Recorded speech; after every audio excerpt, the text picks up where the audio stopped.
안녕하세요. 주간전망대입니다. 모처럼 금융시장 시황에서 트럼프 대통령이 언급되지 않고 지나가는 한 주간 같습니다. 참 드문 일인데요. 저희 또 녹화 일정상 한 2시간 후면 확인할 수 있는 22 통화정책회의를 끝으로 마리오 드라기 22 총재가 8년간의 임기를 마무리하게 됩니다. 코스피 2100 돌파와 또 1170원 하향 돌파를 노리고 있는 주가와 환율, 그리고 최근 우리 채권 시장에서도 금리 급등으로 굉장히 혼란스러웠는데 매크로 변수가 조금 잠잠해진 이 와중에 한번 주가, 금리, 환율에 이르기까지 시장 상황 꼼꼼히 한번 살펴보도록 하겠습니다.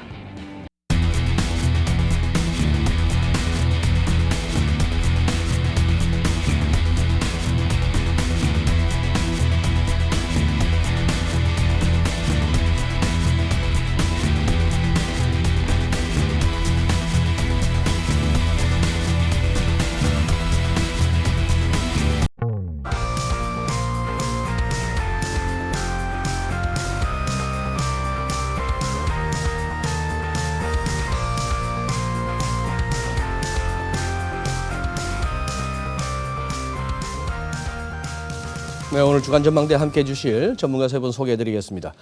KB증권 수승연구원이시죠. 김돈 연구원 나와주셨습니다. 안녕하세요. 네, 안녕하세요. 유진투자증권의 허재환 연구위원 나와주셨습니다. 안녕하십니까. 네, 허위원님 오랜만입니다. 저희 주간전망대에서 처음 모시는 분입니다. 다인인베스트먼트의 이승조 대표님 나와주셨습니다. 네, 안녕하세요. 네, 대표님 고맙습니다. 시장에 이제 그동안 그렇게 계시면서 교과서에서 가르치듯이 시장은 효율적입니까? 아니면 여기에는 온갖 뭐라고 할까요? 술수와 탐욕과 무슨 뭐 이런 것들이 난무하는 좀 더티한 곳입니까? 저는 더티한 것 같아요. 그리고 기울어진 운동장 같아요. 기울어진 운동장. 네. 그러니까 우리는 효율성 가설이라든지 합리성을 얘기하는데 제가 지금 35년 동안 싸우면서 느낀 게 그 이해 당사자들의 탐욕이 지배하는 것 같고 네. 그 에너지 싸움 같아요. 제가 에너지라는 단어를 참 많이 쓰시죠. 그 어떤 논리는 합리적으로 이렇게 가야 되는데 네. 그게 나나 어떤 조직이나 어떤 이해 당사자들 간에 마이너스면 네. 그 모든 에너지를 그 힘에 투여해 갖고 합리성보다는 비합리성의 탐욕을 추구하는 게 비일비재한 것 같습니다. 근데 그거를 우리 개인 투자자나 이런 것들은 나중에 알거나 다쳐서 알게 되거나 이렇게 되는 경우가 제가 10년 단위로 끊어봐더라도 네. 지금까지 느낀 가장 결정적인 거는 기울어진 운동장에 약간 좀 더티한, 그러니까 선진국을 갈수록 어떤 면에서는 합리적이라고 생각하시는데 저는 더 더티한 것 같아요. 그래서 그 파워 게임에 그래서 저는 어떤 상황이 나오면 그 팔로우 더 맨을 합니다. 오히려 적의 중심은 누굴까? 그리고 그거의 자본은 어디를 기초로 해서 움직일까? 네. 그리고 거기에 목표는 뭘까? 오히려 그렇게 추적하다 보면 그 뭐라 그럴까요? 목표는 이렇게 떠드는 어떤 프레임이 있어요. 네. 근데 우리는 프레임에 자꾸 빠지거든요. 근데 실제 매매 그걸 추적하다 보면 프레임보다 그 사람의 탐욕이나 어떤 그 욕심이나 공포를 알기 때문에, 그리고 항상 성공하는 게 아니거든요. 네. 그러면 우리가 거기에 대한 대응력이 굉장히 커지는 것 같아요. 예. 그래서 지금 제가 주식 투자자 하는 분들한테 뭐라 그럴까요? 제 경험의 수치니까 이게 뭐 저도 한 35년이니까 뭐 길면 길지만 또 외국에는 뭐 50년, 60년 되신 분도 계시지 않습니까? 네. 어떤 면에서는 시장한테 저는 물어라 그러지 맞출 생각하지 말고 예측하지 말라 그럽니다. 오히려. 지난주 우리 김민수 펠리스 그 투자인 리서치 대표 나오셔가지고 삼성전자 7만 원 갑니다 하면서 막 이렇게 해가지고 제가 그때 지난주 했던 말이 야 이거 서울역 앞에 차력사가 한 20년 만에 본다 이런 얘기도 했는데 지금 이제 삼성전자를 언급하신 게 그것과는 또 약간 다른 결이 또 다른 그런 상황입니다.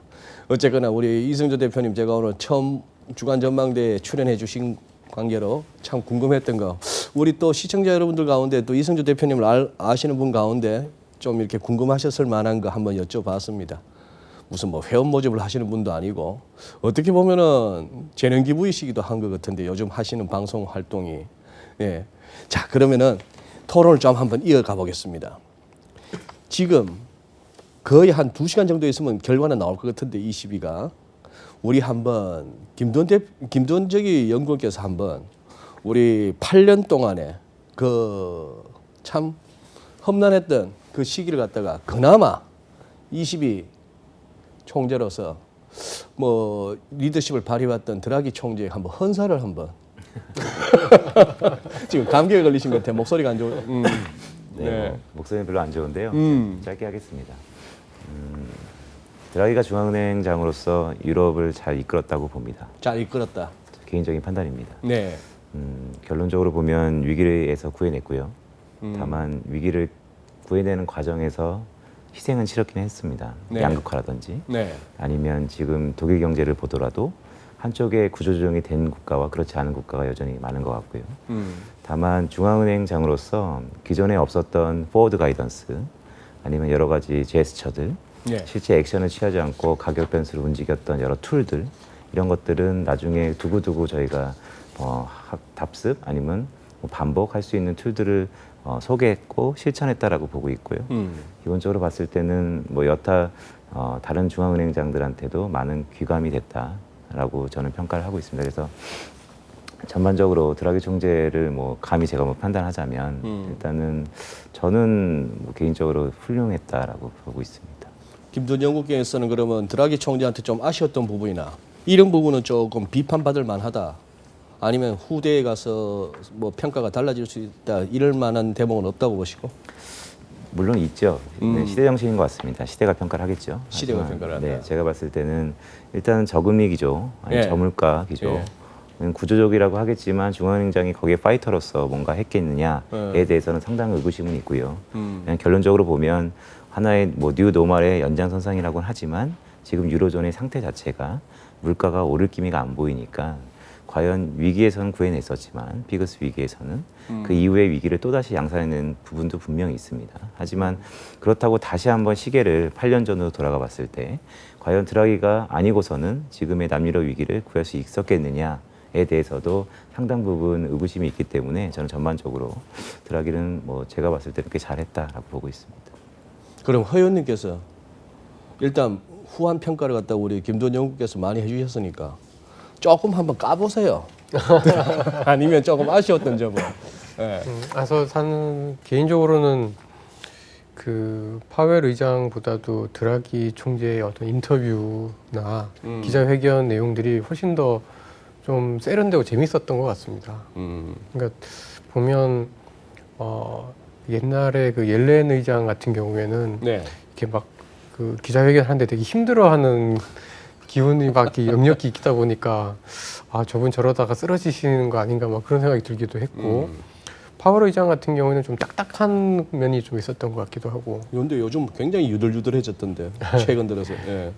그런데 드라기 총재는 어쨌든 2012년 그 whatever it takes 할 때부터 네. 굉장히 자신감 있게 얘기를 한 게 굉장히 좀 특징적이었던 것 같고 네. 그러다 보니까 이렇게 투자자들 입장에서 굉장히 좀 뭔가 확신을 가지고 또는 그 중앙은행의 어떤 그 나가는 방향에 대해서 잘 따라가는 그러니까 소위 말해서 don't fight the Fed라는 말이 있었는데 정말 그 중앙은행의 총재는 이러해야 된다라는 걸 보여줬다. 저는 이제 그렇게 생각을 해서 좀 긍정적인 측면들 저도 좀 많이 보긴 합니다.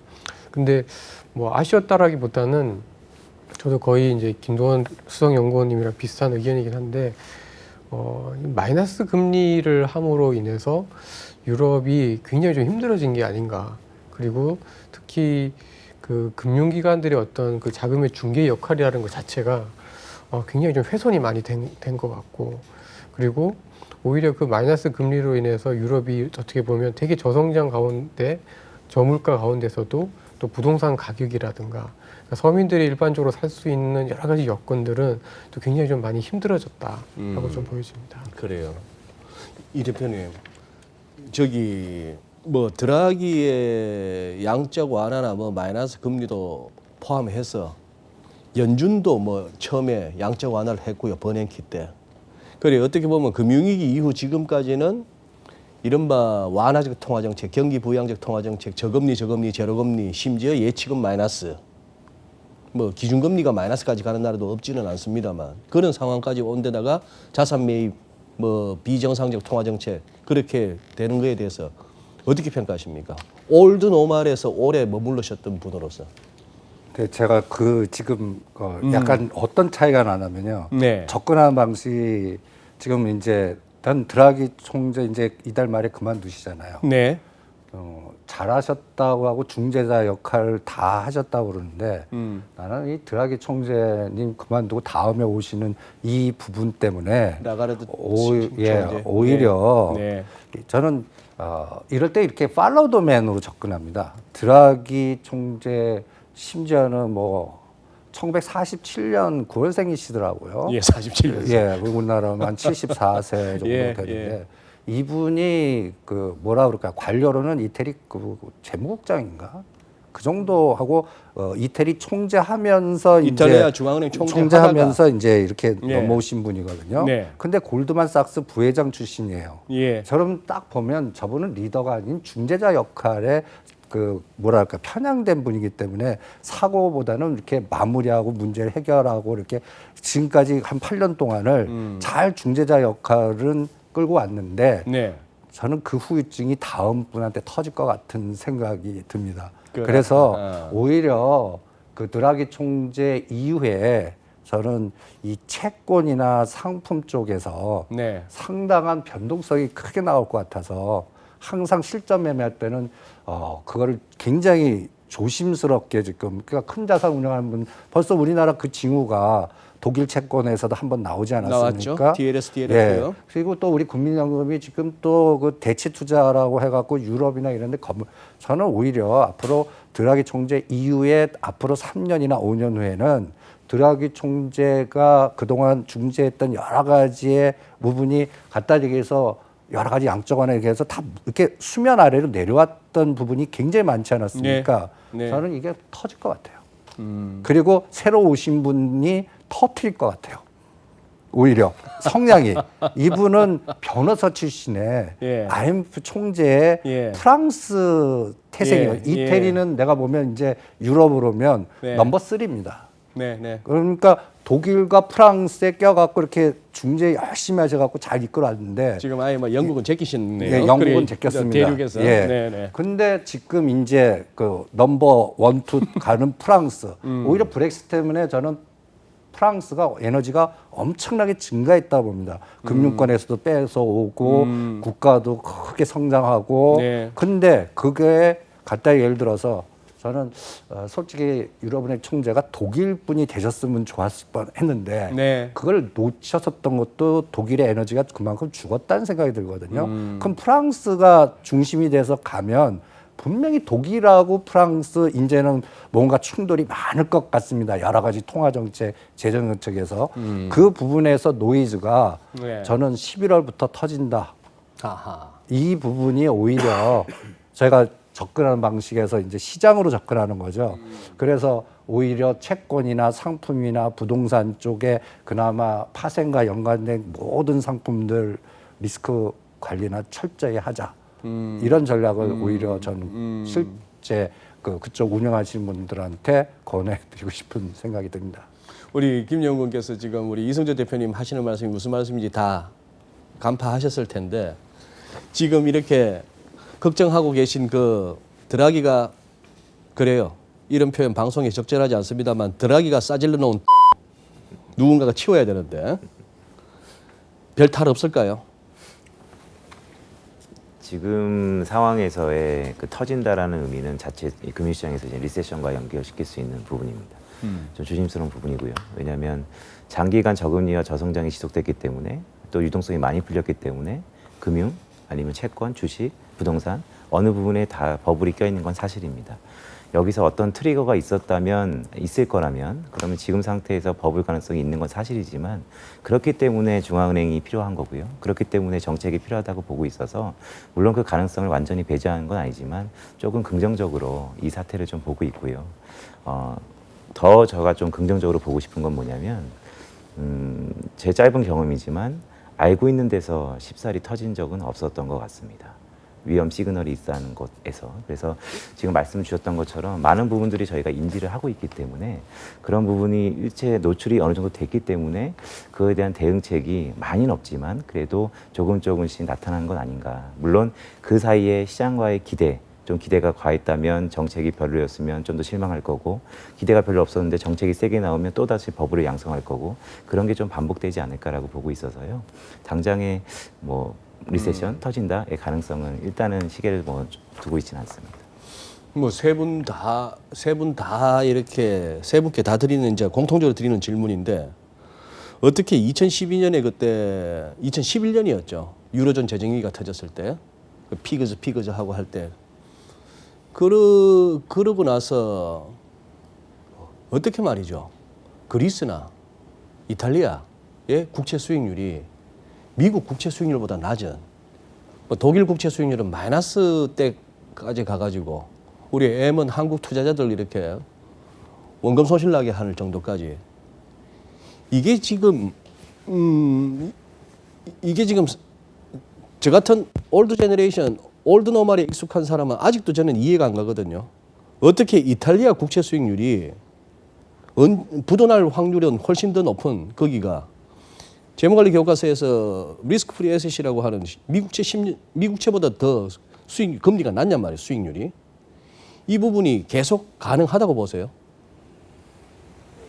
꽤 오래 와 있죠. 꽤 오래 와 있죠. 이유는 마이너스임에도 불구하고 사줄 사람이 확실하니까. 네, 최종 대부자 역할을 하는 ECB죠. 뭐 영원하지는 않을 겁니다. 왜냐하면 뭐 영원한 건 없으니까요. 다만 그 정상화를 돌리기 위해서 계속해서 어나운스와 정책을 피고 있다고 보고요. 네. 이게 만년, 뭐 10년, 20년 계속 간다라고 보지는 않습니다. 다만 우리가 생각한 것보다 시간은 좀 길어질 수 있다. 그것을 갖고 그 길어진 시간에 대비하는 전략을 짜자는 게 좀 더 합리적인 것 같고요. 이게 어디까지 갈지를 맞추는 것보다는 오히려 그 기간을 좀 산정해 두고 대응하는 쪽으로 선회하는 게 좀 더 합리적이지 않을까라고 보고 있습니다. 드라기 총재가 최근 들어서 뭐 연준도 마찬가지입니다만 이제 우리 중앙은행들은 할 만큼 했다. 그동안의 메시지가. 이제 좀 재정으로 풀자 문제를. 그런데 지금 독일에서 좀 시원찮은 것 같아요. 반응이 어떻습니까? 예, 말씀하신 것처럼 한 두세 달 전에는 그 슐츠 재무장관이 재정을 풀 것처럼 막 얘기를 글쎄, 했다가 바람을 한번 잡았어요. 또 뭐 이렇게 그렇게 할 필요 없다라는 식으로 또 말을 바꾸기도 하고 네. 또 재정을 풀더라도 그 독일 정부의 지방 산하 그러니까 정부 산하에 있는 어떤 그 금융기관들이 어떤 채권을 찍어서 정부의 직접적인 부채를 늘리지 않고 그런 식으로 하는 그런 얘기도 나온 거 보면 재정을 늘리는 거에 대한 굉장히 좀 거부감이 여전히 좀 독일은 좀 갖고 있는 게 아닌가라는 생각을 좀 하고 있습니다. 그래서 이게 말을 바꾼다라는 게 좀 뭐 그 어떻게 받아들이는지는 투자자들의 시각에 따라서 좀 다르겠습니다만은 확실히 독일은 이런 재정 정책에 대한 어떤 역할이나 그런 부분에 있어서 여전히 재정이 좋음에도 불구하고 상당히 좀 그 거부감을 좀 갖고 있는 게 아닌가라고 좀 저는 느끼고 있습니다. 대표님. 그러면 앞으로 재정으로 가자 하는 거고 우리 대통령께서도 뭐 확대 재정, 확대 예산 선택이 아닌 필수다 뭐 이렇게까지 뭐 시정연설에서 말씀하셨는데 그 부분에 대해서 어떤 생각하고 계십니까? 그거 반드시 해야 된다고 봐요. 반드시 해야 된다. 예. 그래야 지금 말한 대로 스무드하게 갈 수 있을 것 같은데 제가 걱정하는 거는 그 정치인 리스크가 이제 너무 변동성을 확대시킬 것 같은 정치인 리스크. 그러니까 중국도 그렇고 유럽도 그렇고 지금 이제 내년이면 이제 미국의 주인이 누가 되나 그것도 굉장히 노이즈가 많지 않습니까? 네. 근데 지금 시기상으로는 성장의 시대로 가줘야 돼요. 재정 정책 풀고. 그러니까 지금 뭐 금리 인하 지금 연준이나 금리 인하인데 이제 금리 인하는 저는 오히려 뭐라 그럴까 계속 인하하더라도 그 뭐라 그럴까요? 몰피는 말하고 이제 약효도 없을 것 같아요. 그러니까 그거를 풀어줄 수 있는 가장 중요한 부분이 성장률이에요. 성장의 시대로 가져와서 그걸 끌고 가주면 이게 이제 스무드하게 넘어갈 것 같은데 제가 걱정하는 게 그 성장이라는 정책을 실현시킬 수 못할 것 같아요. 중국에서 벌써 삐그덕거렸고 네. 지금 뭐 이번에 나온 수치 마사지한 수치도 그 정도인데 실제 수치는 저는 그 어느 정도인지 지네들이 알까라는 생각도 들고 그 다음에 유럽도 재정 정책 하는데 프랑스 이제 그 유럽은행 총재가 생기십니다. 독일 절대 안 풀어요. 저는 안 풀 것 같아요. 독일은. 네. 그러다 보면 프랑스, 독일, 그때 영국이 이제 이렇게 요 삼각 옛날에 무슨 이 세 보이지 않는 전쟁이 이제 시작할 것 같아요. 금융 전쟁 비슷하게. 왜냐하면 브렉시트를 통해서 영국에서 플러스 마이너스 쟤네들이 대체 지표를 계산할 때 영국 입장에서는 상당히 후회를 많이 할 것 같아요. 우리 잘못했다. 그러면 그거에 대한 리액션이 나올 거고 분명히. 그래서 저는 브렉시트 재료 모멘텀은 이제 생각 안 하셔도 뭐 연기하든 뭐 하든 오히려 그냥 그 재료보다 네. 오히려 그거에 독일의 입장과 프랑스의 입장이 이 영국 할 때 이게 충돌이 될 것 같고 영국은 그걸 또 분란을 일으키면서 자기의 이익을 얻으려고 분명히 금융시장이든 어떤 상품이든 그거를 공격할 것 같거든요. 네. 여기에 중국하고도 또 연결이 돼 있어요. 예. 또 유럽은 또 파이프라인 또 사우디 이 파이프라인만 딱 여기에 연결된 노이즈만 나오면 또 큰일 나거든요. 네. 그러니까 지금 물가라는데 그게 정치적인 리스크라는 게 유럽에서 그 중동과 연결돼서 여기서 또 상품과 연결된 노이즈가 금융을 건드리고 채권을 건들까 봐. 그래서 오히려 제가 2020년도를 딱 놓고 보면 시작점은 대만 총통 선거부터 시작할 것 같아요. 2020년 해봐 이제 얼마 안 남았습니다. 그렇죠. 1월입니다. 그러니까 이제 2020년 가만 보면 전 세계적으로 이 간단히 얘기해서 선거의 불확실성이 너무 몰려 있어요. 그러니까 저는 정치인 리스크가 금융이나 간단히 얘기해서 모든 상품에 그동안 사람의 이거를 프레임을 바꿔버릴 것 같은 변동성이 나올까 봐 네. 제가 그걸 조심하자는 거거든요. 그러니까 우리가 지금까지 잘 굴러갈까 하는 기본 입장으로 볼 때는 프레임 안에서 그냥 잘 스무드하게 조절해 줄 수 있는 환경에서만 가능한데 네. 이 프레임 자체가 흔들릴 것 같아요. 그래서 그게 걱정이라는 거고 그 시초가 저는 1월 같아요. 아, 예. 예, 그래서 이 1월을 감을 잡는 게 이번 11월 달에 미중 간의 관계, 그 시리아 문제, 또 쿠르드족 문제 이게 저는 네트워크상으로 다 연결돼 있는 것 같아요. 그렇게, 이 부분이 앞으로 저는 리스크를 더 확대시키고 변동성을 더 확대시키고 그렇지 이거를 안정적으로 가지는 않을 거다라는 생각이 솔직히 듭니다.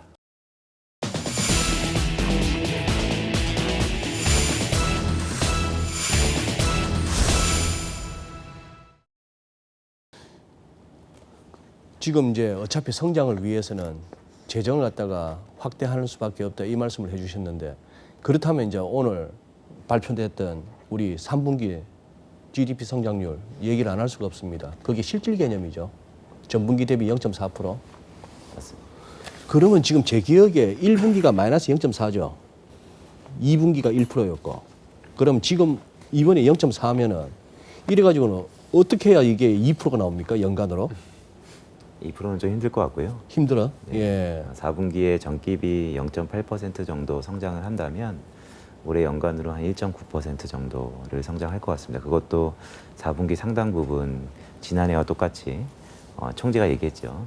통화 완화 정책 외에 재정적인 효과를 예. 발휘한다면 예. 오를 것 같은데 문제는 그 또 내년이죠. 왜냐하면 올해 1분기에 저희가 역성장이 왜 났습니까? 지난해 4분기에 급격하게 끌어올렸기 때문에 전기비로 떨어진 거거든요. 그러니까 내년 상반기도 비슷한 흐름이 또 나타날 수 있어서 이번 어쨌든 3분기 GDP가 저희 KB증권이 봤던 시기보다는 좀 낮게 나왔고 내부적으로 보더라도 건설 투자가 여전히 안 좋았고 네. 정부 정책 기여도도 좀 줄었기 때문에 예. 4분기에 기존의 문재인 대통령 자체도 내년에 있던 걸 좀 땡겨 쓴다라는 얘기를 계속 했으니까 건설 투자 쪽으로 4분기에 한 0.8% 정도 전기비 성장을 한다면 올해는 한 1.9% 정도로 가름할 것 같고요. 내년도 상반기에는 조금 엽기적으로 어렵지 않을까라고 일단은 보고 있습니다. 오늘 GDP 발표나고 나서 채권 시장에서 어떻게 출렁이 있었나요? 채권 시장의 출렁임보다는 한국은행에 대한 스탠스, 전망이 조금 갈렸죠. 갈렸다는 얘기보다는 좀 이견이 있었죠. 더 따지고 보면 10월 달에 금리를 인하할 때만 하더라도 지난번 금통위 때. 네, 지난번 금통위 때 채권 시장의 컨센서스가 그러니까 시장 금리가 반등했습니다. 이유는 시장에서는? 네, 이유는 금리를 내림에도 불구하고 앞으로는 내리기는 좀 힘들 것 같다. 왜냐하면 소수 의견도 한두 명 정도 나왔고 또한 내년 4월에 기술적인 부분이지만 금통위 4명이 교체가 되세요. 네, 내년 네, 4월에. 네. 근데 또 교체되는 것도 여러 가지 인하보다는 지금의 수준의 동결이라든지 아니면 조금 위쪽으로 볼 것 같다는 기대감이 있었는데 GDP 3분기 이렇게 약간 안 좋게 나오다 보니까 네. 경기가 안 좋은데 한국은행이라고 추가적으로 금리를 낮출 수밖에 없다라는 컨센서스도 형성되는 것 같습니다. 그래서 상당히 조금 이런 또 이런 뷰가 이제 혼재되어 있는 상황에서 오히려 이제 시장 금리는 약간 윗방향성에서 크게 변동성은 없는 상황이죠, 일단은.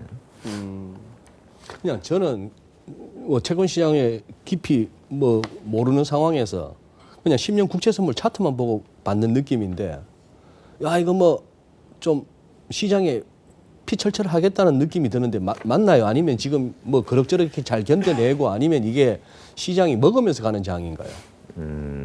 일단은 연말이라는 게 많이 이제 공격적으로 하는 시기가 아니라서 그러니까. 그나마 좀 다행이긴 한데요. 예.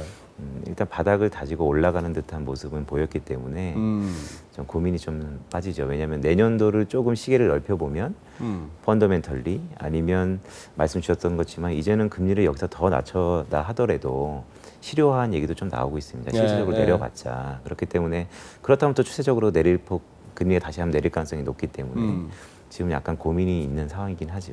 그래요. 네. 오늘 증시에서는 그러면 GDP 같은 거 이렇게 그게 영향을 줬습니까? GDP는 크게 영향을 안 줬던 것 같고요. 금통위는 영향 줬나요? 지난번에?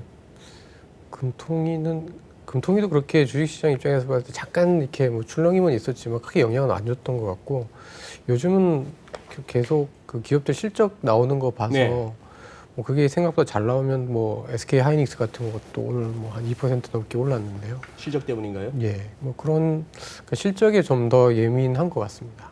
아 근데 실적 갖다 예상 갖다가 쑥 낮춰놓고 예상보다 좋다고 올라가는 주가 이거 믿어도 되냐 이거죠. 미국도 그렇고. 어제 뭐야 캐터필러는 실적 안 좋은데 또 오르면서 끝나대. 어지간하면 안 빠지는 장이 돼요. 그거는 오늘 파생시장 덕분인 것 같아요.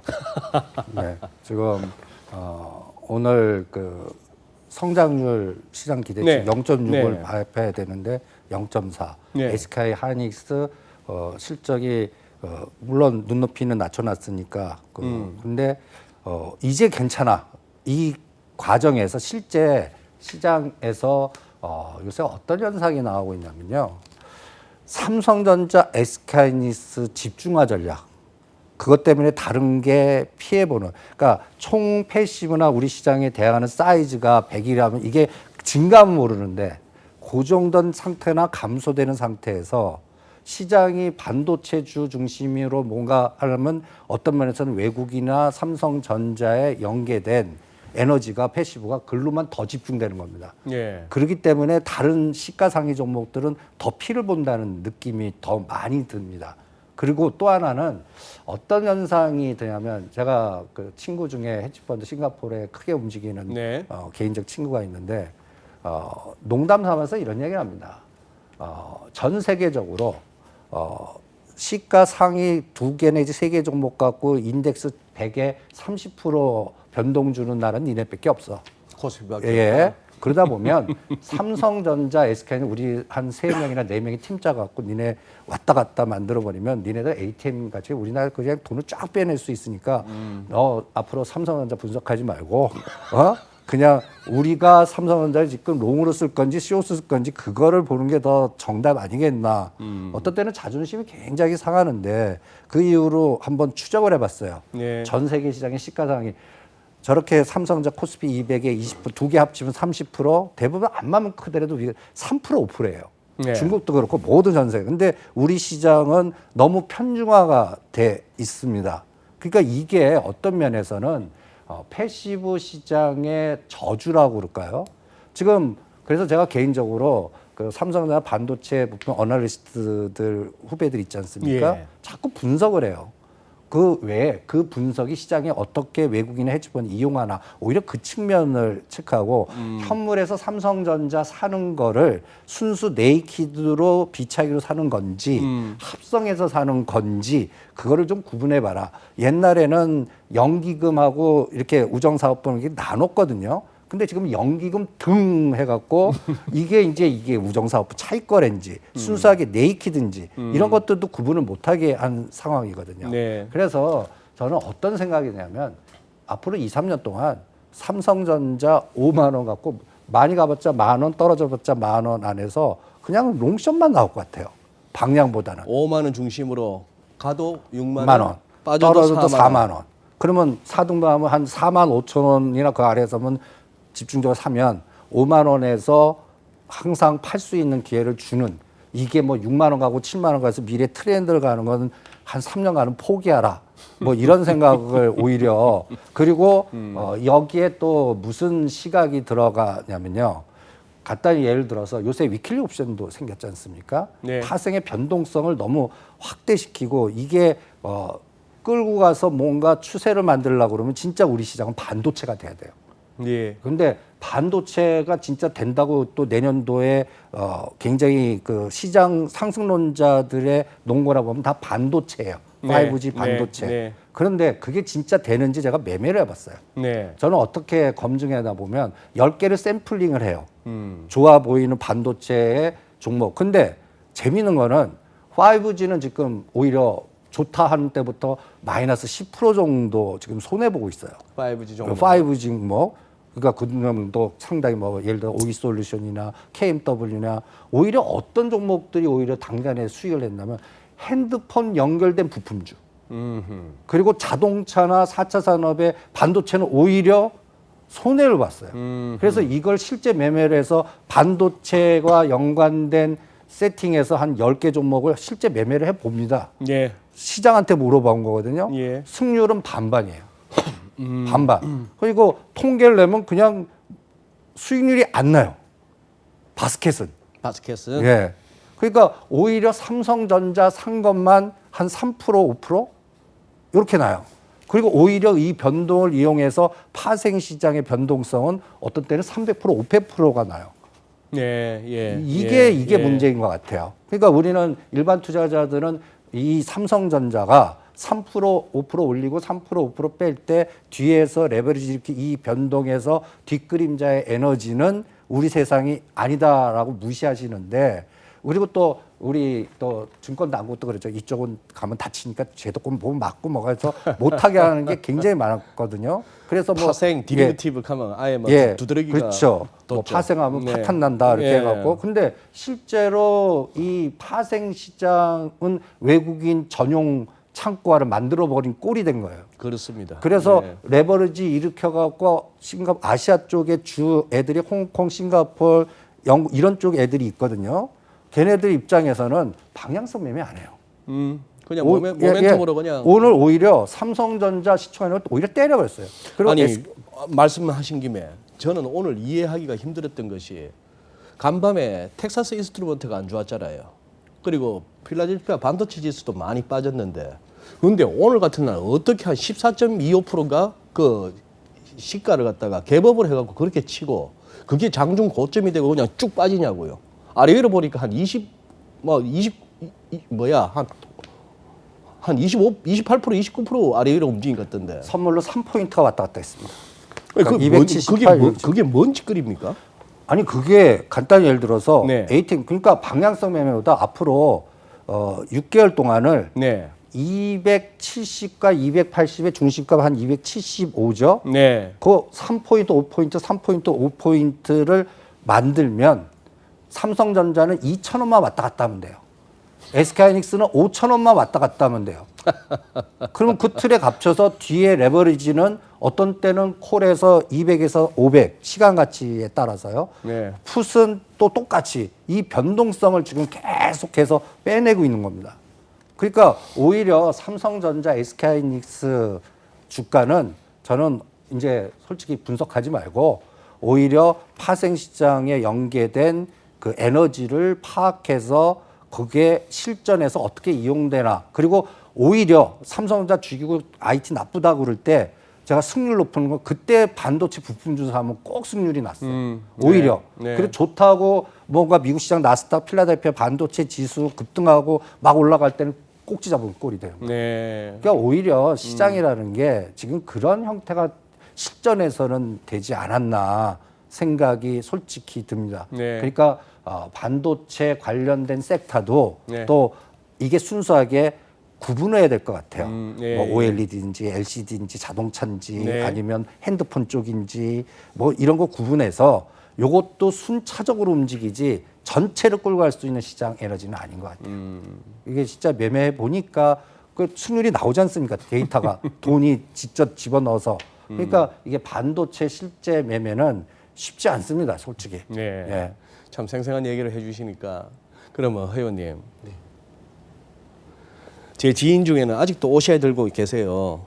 아직도 뭐 많이 터지고 있는데 그 얼마나 좋았던. 또 제 지인 가운데 신라젠 들고 있는 사람이 있어요. 아직 뭐 답 없어요. 걔들 말고 지금 요새 핫한 거 한 몇 종목 있지 않습니까? 바이오. 네. 예, 그거 실제 우리 개인 투자자들 덤벼 들고 있습니까? 요즘 이제 그 코스닥 시장에서 최근에 시가총액 1위가 바뀌었잖아요. HLB로. 예. 물론 이제 그 임상 실험에 성공했다라는 뉴스가 이제 계기가 되긴 했습니다만은, 그러니까 개인 투자자들 중에 이제 그런 쪽에 관심이 있으신 분들은 그래도 대한민국의 성장 산업 중에 그거 말고 다른 대안이 있겠냐라는 생각들을 좀 하시는 것 같습니다. 근데 딱 뭐 잘 모릅니다. 내용은 잘 모르겠는데 이 가는 모양새가 제가 방금 이렇게 언급했던 그 종목들처럼 옛날에 한때 대박을 치고 초기에 진입 잘하신 분들은 무슨 뭐 팔자를 고치게 하는 종목이었지만 그 꼭지 잡았던 분들이 이게 답이 안 나오는 종목처럼 그렇게 될 가능성은 어느 종목이나 상존에 있는 거 아닙니까? 그렇지 않, 그렇죠. 그런 셈이죠. 지금 그러면은 뭐 단도직입적으로 아까 이승조 대표님 말씀 맞다나. 야, 우리 팀 짜서 한 우리 서너 팀만 움직이면 너희들 지수 뭐 얼마든지 1, 2%는 우리가 만들 수 있어. 그거는 우리 투자 여러분들께서 예전부터 알았던 자본시장 개방 이래 우리가 어쩔 수 없는 현실인데요. 그러려면은 뭐 어차피 대부분의 개인 투자자들이야 마켓 팔로우인데요. 따라갈 수밖에 없는 상황인데 그럼 어느 종목을 그 갑들이 아니면은 마켓 메이커들이 어느 업종, 어느 종목을 건드려서 할지는 모르니까 차라리 여전히 패시브로 그냥 대응하는 게 맞습니까? 나 그냥 주식 사주세요. 나 펀드로.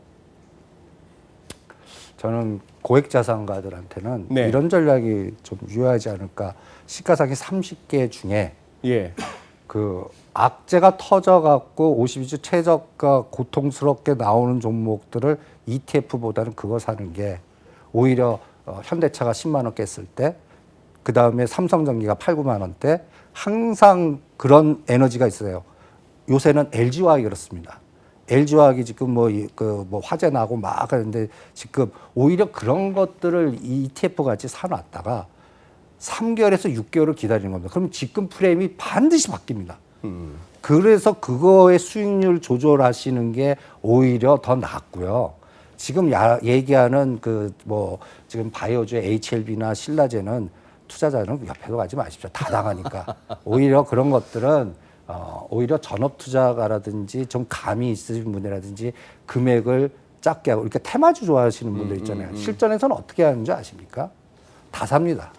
아, 다 삽니까? 예. 그러니까 정점 다 사요. 금액을 쪼개서 다 사요. 그래 놓고 가는 쪽 가서 챙겨서 안 간 쪽으로 이동해서 시간을 조절하지 그거 맞추려고 그러지 않습니다. 근데 우리 개미 투자는 자금의 한계성이 있지 않습니까? 그리고 그거를 떨어질 때보다는 막 공격적으로 할 때 따라가게끔 돼 있습니다. 네. 뭐 상따라든지 뭐 10%막 갈 때 따라갔는데 문제는 뭐냐? 수익 나도 팔지 못하면 오히려 그 변동성에 항상 보면 먹었다 깨지는 꼴이 됩니다. 실전에서는. 그래서 오히려 실전에서 개미 투자자들은 그쪽은 내 영역이 아니야. 오히려 그리고 오히려 지금 바이오주 중에 지금 저는 이것도 기울어진 운동장으로 사모펀드 붙은 것 같거든요. 사모펀드가 예. 붙어있다. 그러면 이제는 선수가 교체될 것 같아요, 자꾸. 그래서 오히려 11월 달 되면 코스닥이 이제 실적 발표하지 않습니까? 네. 제가 아까 얘기한 시가창의 종목의 1등이 바뀌었다. 저는 이거를 징후라고 봅니다. 징후. 예. 이제 저것도 끝나가는구나. 그러니까 선수, 이제는 실적단과 이제 뭔가 눈에 보이는 것들.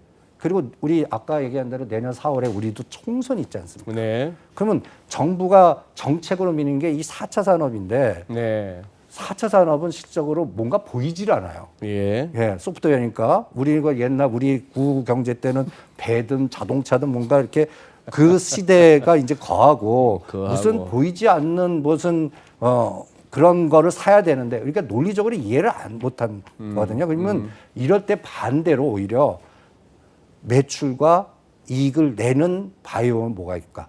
그리고 전략 정책의 변화가 있을 때 최대 수혜를 보는 쪽이 뭐가 있는데 구경제 쪽에 바이오 쪽에서도.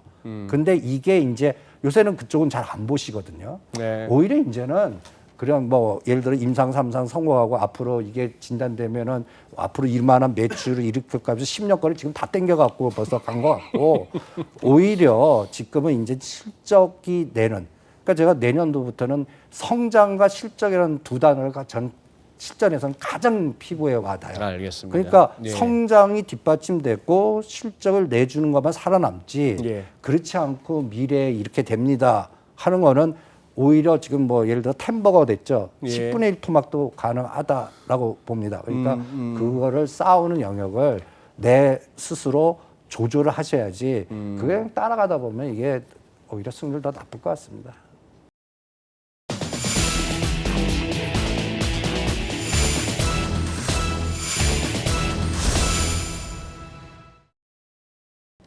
이번 주는 어쩌다 보니까 그렇게 되었습니다. 왜냐하면은 일단 연준 위원들이 지금 블랙아웃 기간이라서 아무도 말을 안 하고 있고 트럼프 대통령은 뭐 심기가 불편한지 아니면 건강이 안 좋은지 아니면 뭐 어디에 뭐 기가 죽었는지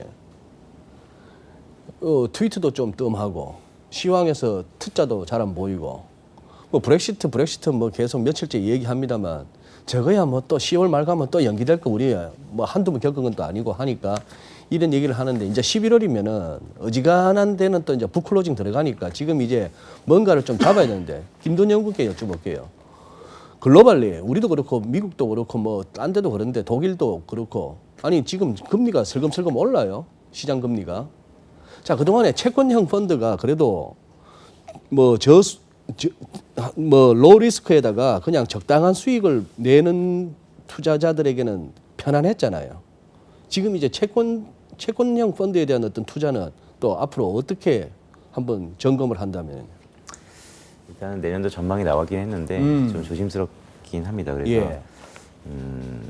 오늘 뭐 내년도 얘기를 물어보시는 것 같은데 예. 일단 시계를 좀 짧게 올해 연말까지만 좀 연말까지만. 말씀을 좀 드리면요.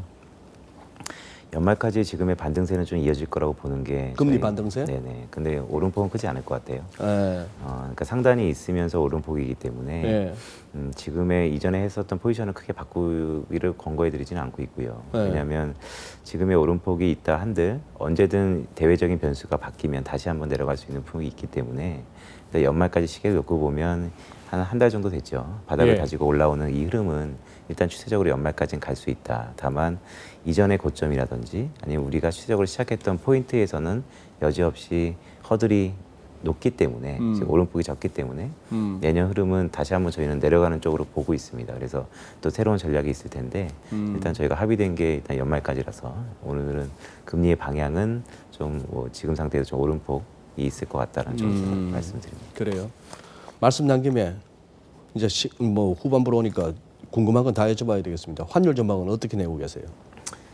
환율은 내년도 키워드가 네.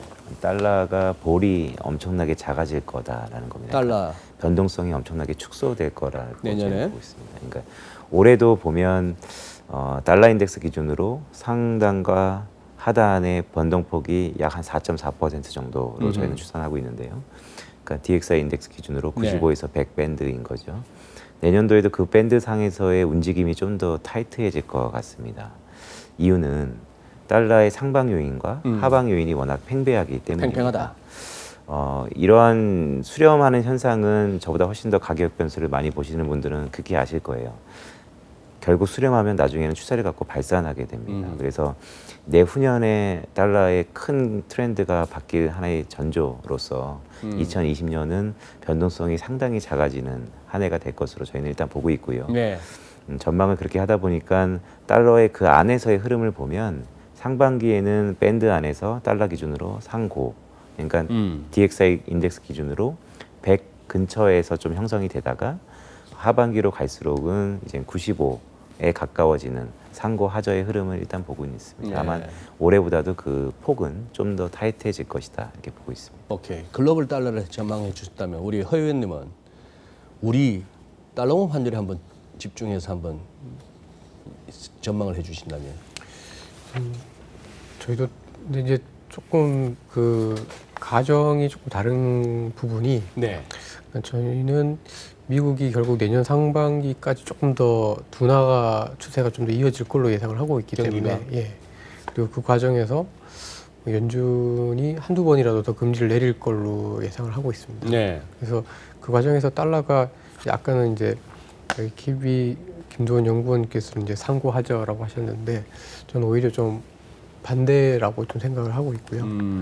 그리고 저희가 아무래도 여러 가지 내수가 워낙 안 좋기 때문에 이제 그 환율에 그 저희가 자체적인 힘으로 강세를 보이기는 되게 어렵다라고 생각하고 있습니다. 우리 원화가 예.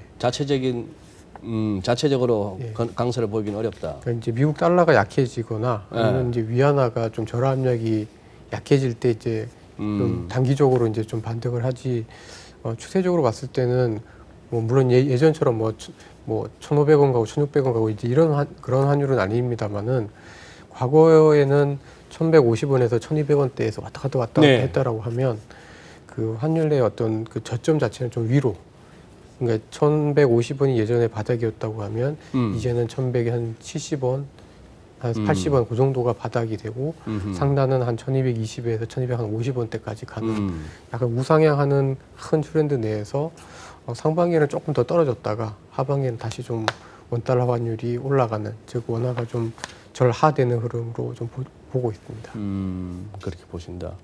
이 대표님께도 환율 관련해서 얼마 전에는 미국하고 중국하고 페이즈 1 딜 이렇게 했더니만도 환율 전쟁의 서막이라고 말씀하시는 것 같던데 어떤 관점이십니까?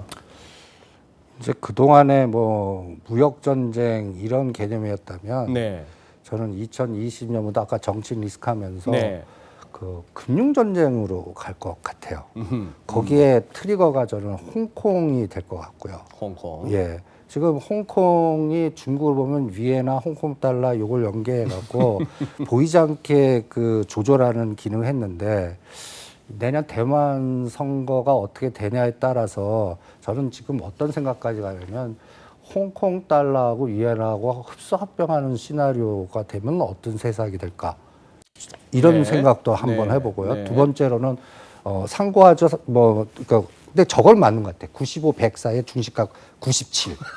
이건 맞는 것 같아요. 달러 인덱스 예. 기준으로. 그러면 달러 캐리나 이렇게 하는 건 이제 상대성은 N이 어떻게 되나가 저는 이 아시아 쪽에서 딜링하는 애들이 캐리할 때 가장 중요한 타임 포트폴리오 잡는데 오히려 그게 제일 중요할 것 같고요. 네. 그 N 캐리가 하는 과정에서 홍콩이 정치적 리스크가 어떻게 되느냐. 간단히 얘기해서 요새 트럼프 대통령이 안 나오는 게 나는 내준 것 같아요. 누구를요? 홍콩을요. 홍콩을 내준 것 같다. 네. 그러니까 오히려 지금 보면 홍콩은 나는 이제 자연히 흡수합병 되는데 40년 가면 이 속도가 저는 어떤 시나리오냐면 그 지금 최고 그 홍콩 행정 이제 자르고 새로운 캐리람 자르고. 예, 새로운 인물 들어오면서 그 1월 달을 겨냥해서 뭔가 그 환율 변동성을 줄 것 같아요. 근데 거기에서 7.0이 깨게 절대 아닐 것 같거든요. 위안화 강세로서 다시 7위안 밑으로 떨어지는 거는 아닌 것 예, 같다. 그러면 우리 원도 우리 원화도 정해진 것 같아요. 1,150원, 60원 이거 뭐 깨야 뭔가 기대를 할 텐데 네, 네. 그건 불가능한 것 같고 이번에 1,160원 찍었잖아요.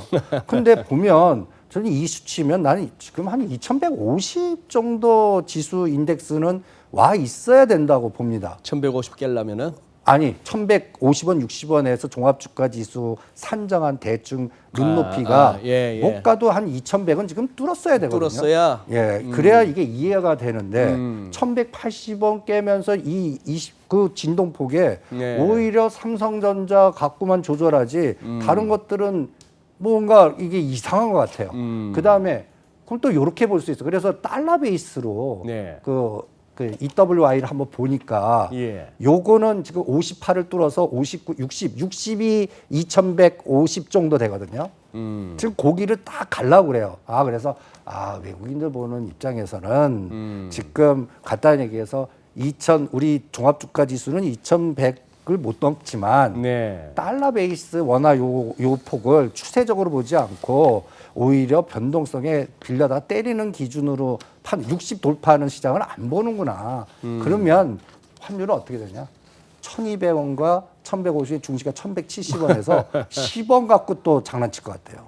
그리고 1,200원 뚫는 에너지 이건 또 다시 이제 금리 인하하고 뭐 다 했는데도 불구하고 뭔가 트리거가 아까 홍콩에 나오든지 정치 리스크가 나오든지 1월 달에 또 대만이 나오든지 또 여러 가지 또 북한 리스크가 나오든지 이런 것들이 연계돼서 뭔가 시장에 트리거 역할을 주지 않을까. 그래서 저는 내년도를 아까 얘기한 대로 환율 전쟁, 금융 전쟁이 붙은 시발점이 이미 나온 거 아닌가. 그러면 여기서 뭘 우리가 자꾸 금리를 건드리잖아요. 예. 금리 어떻게 됩니까? 예. 환율 어떻게? 그건 무시하는 게 더 중요할 것 같고 오히려 상품 쪽을 들여다보는 게 유가가 이제 어떻게 변할 건가. 그 다음에 채권에 자금이 들어간 게 실질적으로 리스크온 되려면 채권 팔아서 주식으로 와줘야 되거든요. 그레이트 로테이션. 네. 이게 잘 원활하게 되고 캐리가 이루어지는가. 오히려 이런 상황이 나왔는데도 안 된다면 다른 뭐가 있지 않나. 이런 거를 추적하는 게 어떻겠나. 그래서 오히려 저는 전략을 내년 6월 달까지 뭐라 그럴까요? 외롭게 관심 없는 거 사서 오히려 지금 뭔가 시장에서 10명이면 8, 9명 좋다고 하는 거는 피하고 그러면서 점점 종목화 슬림화되는 장이지. 그리고 배당과 그다음에 우선주와 그다음에 뭔가 뒤안길에서 큰 수익이 나지. 뭔가 지금 뭔가 이렇게 시장에서 밀고 하는 거는 얘네들 엑스트라 하려고 뭔가 하는구나. 지금 이런 거를 왜 얘기해 드리냐면 요번에 무슨 뭐 사태 펀드 뭐 여러 가지 이런 사태로 오히려 이 바닥에 그 우리가 소위 매미라고 그러지 않습니까? 사모펀드나 이런 분들이 생각보다 원래 성과급 받고 뭐 하려면 12월 1월 열심히 하시거든요. 예. 근데 요새 느낌이 어떠냐면 11월부터 정리하는 느낌이 듭니다. 그리고 개미가 아닌 매미. 예. 매니저 출신 개미. 이 옛날 그 삼투신의 그 올드 멤버들, 예, 그분들이 오히려 야 동남아 한 1개월 좀 갔다 오자, 뭐 이런 같이 갈래? 오히려 이런 분위기가 지금 이 바닥에 있다는 얘기는 어떤 면에서는 연말 배당 받고 연초 이거를 핸들링하는 개념보다 미리 끊는 개념이 더 많구나, 크게 하는 애들 중에서는. 그리고 이것도 그 라임 거기에서의 예. 이게 또 그러니까 영향을 준 것 같아요. 그러다 보니까 좀 저는 이 지수 인덱스 아까 얘기한 대로 연말장 좋게 보시잖아요. 네. 저는 갇혀 있는 것 같아요. 그래서 지수 접근을 하지 말고 그냥 오히려 변동성에 이용당하는 그런 시장일 것 같고 네. 환율도 이용당할 것 같고 예. 시장에서는 그러니까 예. 예측보다는 오히려 그 뭐라 그럴까요, 반대 전략, 급락하거나 뭔가 틈에 나와서 미국 시장이 300~500% 빠질 때 관련된 종목, 그러니까 예를 들어서 선물에서 9천억 1조 때릴 때 사고, 오히려 선물해서 9천억 1조 사갖고 막 슈팅 나고 막 이제부터 갑니다 할 때 오히려 청산하는 그런 매매가 오히려 시장에서는 맞지 않을까라는 조심스러운 실전 전략을 지금 세우고 있습니다. 예. 역시 우리 또 무거 선생님 아주 그 실질적인 말씀을 해주셨습니다. 어떻게 보면 이승주 대표님한테는 뭐 거의 클로징 멘트를 들은 셈이고요. 우리 김도원 연구위원이나 허재현 의원님께 마지막 클로징 멘트 부탁드립니다. 그러니 지금 오늘 이렇게 보시다시피 이게 보기 나름인데요. 뭐 미중 간에도 파국은 면했구나. 브렉시트도 노딜은 없구나. 그렇다고 또 중앙은행들이 무슨 뭐 땡기는 것도 아니구나. 얼마든지 필요하면 완화적인 스탠스로 돌아설 수도 있겠구나. 실적 예상보다 나쁘지 않은데 하면은 이거는 안도할 만한 장이기도 해요. 또 어떻게 보면은 야 그런데도 겨우 이거밖에 안 돼? 라고 생각한다면은 뭐가 지금 이렇게 골병이 들었길래 이렇게까지 모든 올 한 해 시장을 짓눌러 왔던 것들이 뭔가 안 좋다 내지는 악재성에서 호재성으로 바뀌고 있는데도 불구하고 이렇게 폭발력이 없지? 라고 본다면 또 조심스러워지고 하는 그런 상황에 금리는 더 이상 절대적으로 내려갈 것 같지는 않은 가운데 최근에 우리 국내 채권 시장 한바탕 소란이 있었고 여전히 또 코스피는 어쨌거나 이제 2100을 앞두고 뭔가 방향을 잡아야 될 것 같고 새로운 어떤 반도체니 바이오니 할 것 없이 다 기대감이 팽배해지는 와중입니다. 마지막 이렇게 우리 조금은 답답하실 우리 투자자분들한테 뭐 클로징 멘트로 한마디씩 해주시고 마무리하시죠. 먼저 하실래요? 저도 그러니까 저는 이제 내년이 굉장히 좀 여기 이제 대표님도 말씀하셨지만 되게 좀 재밌다라기보다는 상당히 좀 드라마틱한 한 해가 될 것 같다라는 생각을 좀 하고 있는데요. 근데 이제 딱 연말까지만 보면은 그래도 그런 드라마틱한 한 해를 준비하고 하는 과정에서 그래도 약간 사람들이 좀 기대감에 조금 더 가는 듯한 그런 분위기가 좀 형성될 걸로 생각을 하고 있습니다. 연말까지. 그러니까 이제 그 아까 대표님도 좀 말씀하셨지만 소장님도 말씀하셨지만 이게 그 지정학적인 리스크들이 약간 좀 완화가 됐는데도 불구하고 저는 그 사이에 지난 한 1년 반 동안 진행된 여러 가지 리스크들 때문에 펀더멘탈에 약간 기스가 해선이 분명히 좀 난 것 같고 그 부분에 대해서 이제 중앙은행들이 조금씩은 더 완화적으로 이미 여름 이후에 좀 가고는 있는데 이게 이제 안 되는 거죠. 안 되고 그러면 그랬을 경우에 할 수 있는 방법은 정말 재정을 엄청 붓든지 아니면 그래도 지난 한 2년 전, 3년 전에 했었던 완화적인 정책들이 더 강화되든지 이래야 될 텐데 지금 이제 조금 완화적인 정책적으로 좀 더 가는 과정 중에 있다라고 생각을 하고 있고 그 초기 국면에서는 그래도 학습 효과가 남아 있기 때문에 그래도 내년을 보고 이런 분위기가 좀 이어지지 않을까라는 기대감이 연말까지는 좀 이어질 것 같고요. 네. 근데 이게 연속성이나 지속성은 굉장히 좀 떨어진다라고 좀 보고 있어서 내년에는 또 이제 그런 분위기가 뭐 2018년에도 좀 그렇게 1월하고 2월까지는 되게 좋았다가 분위기가 급반전한 것처럼 내년에도 한 상반기나 뭐 초 정도에 이런 분위기가 또 좀 약간 반전될 가능성 또는 반전될 계기 같은 것들이 좀 있지 않을까 이렇게 좀 보고 있습니다. 예. 우리 김도원 의원. KB증권이 연간 전망이 나왔습니다. 네, 그래서 그 관련된 뭐 확인된 사항 말씀 한 2개만 드리면요. 네. 일단 가장 관심 있어 하시는 미중. 네, KB증권은 뷰가 있습니다. 2020년 미중은 확전은 없습니다. 확전은 없다. 다만 타협도 없습니다. 네, 그게 저희가 보는 미중의 2020년 시계고요.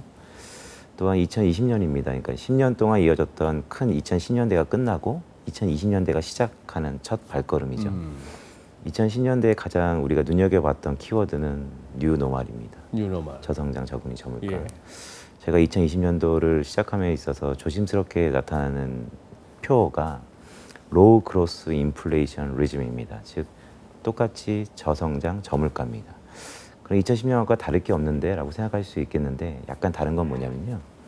2010년대를 복귀해 보면 위기가 있었을 때 주요국들이 전부 공조로 그 위기를 타개했었습니다.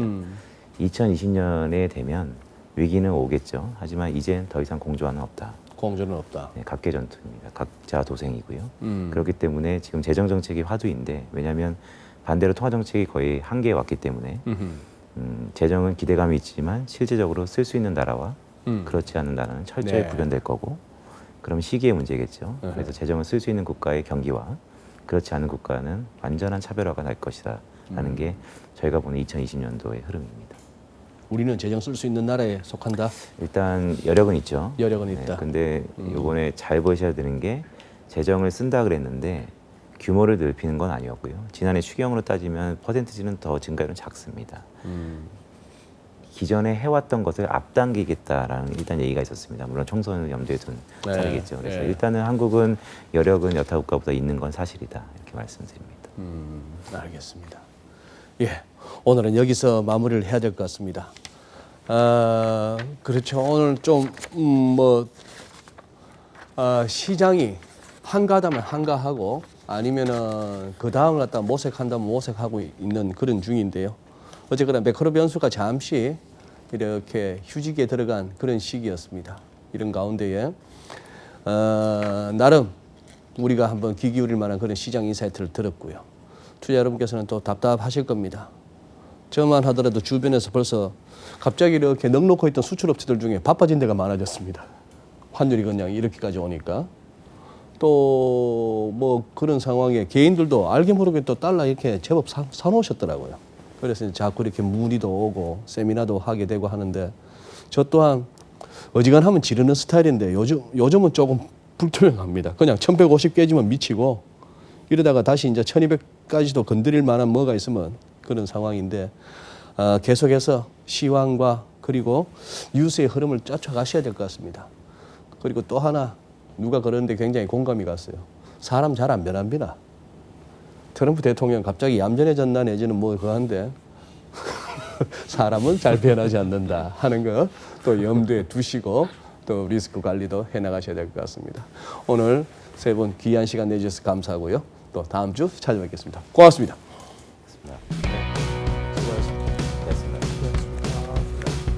말하기가 많이 힘든가 봐 지금. 그러네 소리가 안 나오네. 스테이먼 때문에 많이 그래요. 인사가들이 진짜 많이